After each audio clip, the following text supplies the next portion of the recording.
Hi, hello everyone. நான் அஜித் குமார் பேசுறேன். Change for change சேனலுக்கு சப்ஸ்கிரைப் பண்ணுங்க, பெல் பட்டன் அமுக்குங்க. நம் இது போன்ற சேனல்களில் தொடர்ந்து நம்ம அறிவியல்பூர்வமான விஷயங்கள் நிறைய பகிர்ந்து கொண்டுட்டே இருக்கோம். அது உங்களுக்கே தெரியும். ஸோ தொடர்ந்து நம்மளோட சேனலுக்கு சப்போர்ட் பண்ணுங்க. பெல் பட்டனுங்க சப்ஸ்கிரைப் பண்ணுங்க, மறக்காம பண்ணுங்க.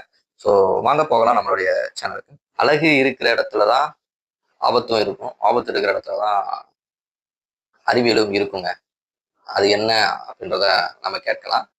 இதற்கு பிறகு அது வேறு ஒன்றும் இல்லை, நம் அன்றாட வாழ்வில் நாம் காணும் முட்கள் தான் அப்படின்றது இந்த வீடியோவில் நான் அதை பற்றியான விஷயத்தை அறிமுகப்படுத்துறேன். வாங்க போகலாம். அதை பற்றி நம்ம டீட்டெயிலாக சில விஷயங்கள் பேசுவோம். சிறுவயதில் கிராமங்களில் உள்ள தோப்புகளில் சப்பாத்துக்கள்ளி பழம் பறித்து உண்பது ஒரு தனிக்கலை.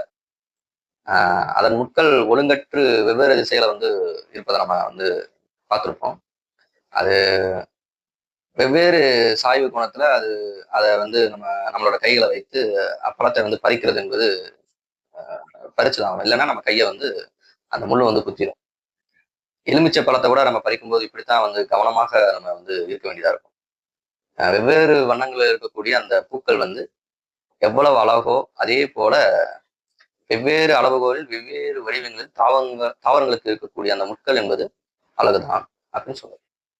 தாவரங்கள் தங்களை தகவமைத்துக் கொள்வதற்காக ஒரு பரிணாமம் உருவாக்கக்கூடிய ஒரு திறன் மிகுந்த ஒரு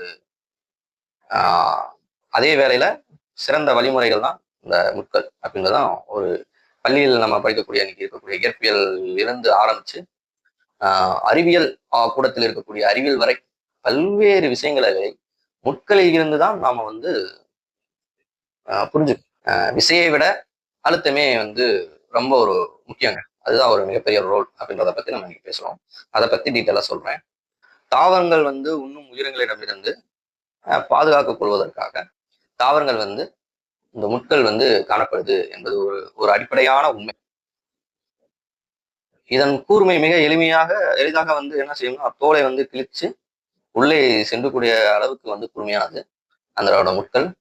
ஒரு உயிரினம் மிக குறைவான விசையை முள்ளின் மீது கொடுத்தா கூட நியூட்டனோட 3ஆம் விதிப்படி அதே அளவு எதிர் திசையை முள் வந்த உயிரினத்தின் மீது கொடுக்கும். ஆனா முள்ளில் இருக்கக்கூடிய அந்த கூர்மையால இந்த குறைந்த விசை மிக மிக மிக குறைந்த பரப்பளவில் உயிரினத்தினோட தோல் மீது செயல்படுறதுனால அதனுடைய அழுத்தம் அதிகமாக இருக்கும்.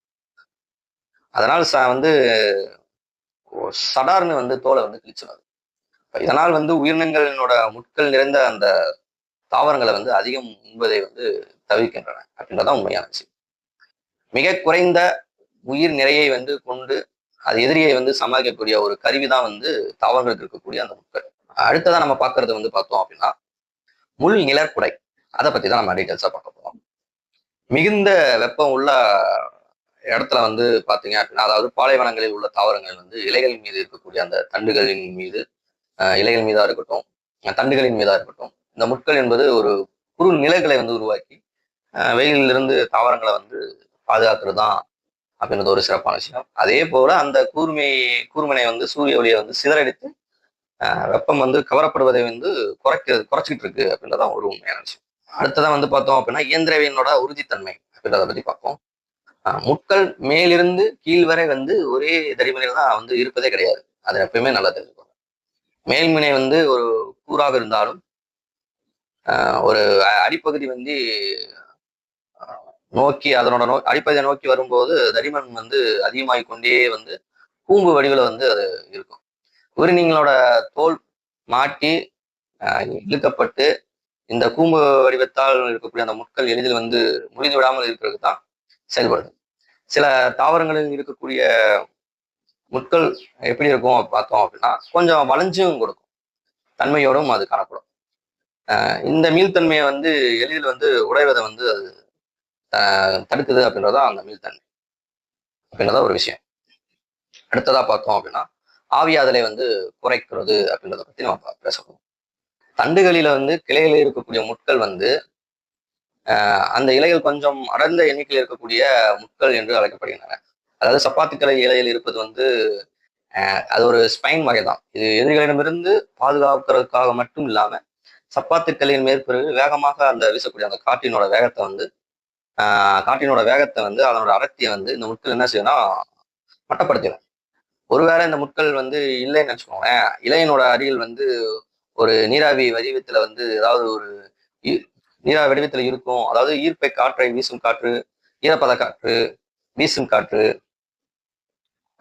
மிக எளிதான முறையில வந்து வெப்பசலன முறையில தள்ளி கொண்டு எல்லாம் ஈஸியா வந்து மேனேஜ் பண்ணி அது போயிடும். இதனால் வறண்ட காற்றா இருக்கட்டும், அதன் அருகில் வந்து இருக்குது அப்படின்றதான் உண்மையான விஷயம். இந்த இது வந்து ஆவியாதலை வந்து அதிகரிக்க செய்யும். இதனால் இலைகளில் இருக்கக்கூடிய ஈரப்பதம் எளிதில் வந்து என்ன செய்யும்னா குறைஞ்சிடும்.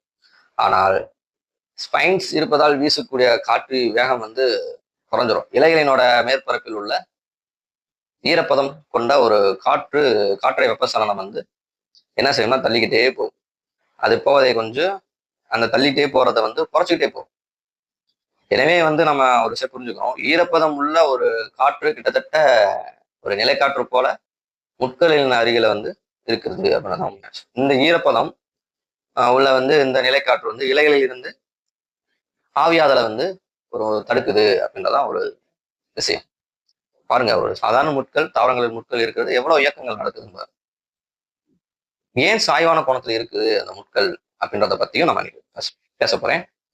ஏன் சாய்வான கோணத்துல முட்கள் காணப்படுது அதை பத்தியும் நான் உங்கள்கிட்ட சொல்றேன். நாம் நன்றாக நல்ல கவனமா உற்று பார்த்தோம் அப்படின்னா பெரும்பாலான தாவரங்களின் முட்கள் வந்து அது இருக்கும் இடத்துல இருந்து ஒரு செங்குத்தாக இருப்பதை நம்ம இருக்கிறதுக்கு பதிலாக வந்து சாய்வாக தோராயமாக ஒரு 30 டிகிரியிலிருந்து ஒரு 60 டிகிரி வரை வந்து ஒரு சாய்வான கோணத்துல இருக்கிறத நம்ம நிறைய முட்களை பார்க்கலாம். நேரடியாக முட்களின் மீது என்ன சொல்றது, ஒரு அழுத்தத்தை வந்து அதிகமாக வந்து குத்திவிடும் என்பதனாலேயே சில நேரம் வந்து பக்கவாட்டில் வந்து உயிரினங்கள் வந்து அதன் மீது வந்து தேய்க்கப்படும் அப்படின்ற அடிப்படையில அது உருவாக்கப்பட்டது. அதாவது பக்கவாட்டில் முட்கள் மீது விசையை வந்து கொடுக்குது. இந்த பக்கவாட்டு விசை முள்ளின் மீது ஒரு திருப்பு விசையை ஏற்படுத்துது. திருப்பு விசை வந்து அதிகமாக இருந்துச்சு அப்படின்னா முட்கள் வந்து எளிதில் என்ன ஆகும்னா முடிஞ்சிடும். திருப்பு விசை எப்போதுமே ஒரு செங்குத்தான தொலைவு அதிகம் உள்ள ஒரு சூழ்நிலைக்கு அதிகமாக அது வந்து செல்லும். முட்கள் வந்து சாய்ந்திருப்பதனால செங்குத்து தொலைவு வந்து குறைவாக வந்து இருக்கும். அதன் மூலம் உயிரினங்கள் வந்து கொடுக்கும் பக்கவாட்டு விசையின் மூலம் ஏற்படக்கூடிய அந்த திருப்பு விசை என்பது குறைஞ்சு எளிதில் வந்து முறிதலை வந்து தடுக்குது அப்படின்றதான் ஒரு விஷயம். இது போன்ற தொடர்ந்து இணைந்திருங்கள். இது போன்ற நம்ம சுவாரஸ்யமான ஒவ்வொரு விஷயங்கள் இருக்கக்கூடிய அறிவியல் விஷயங்களை நாம் தொடர்ந்து படிப்போம், தொடர்ந்து பார்ப்போம். Thank you all.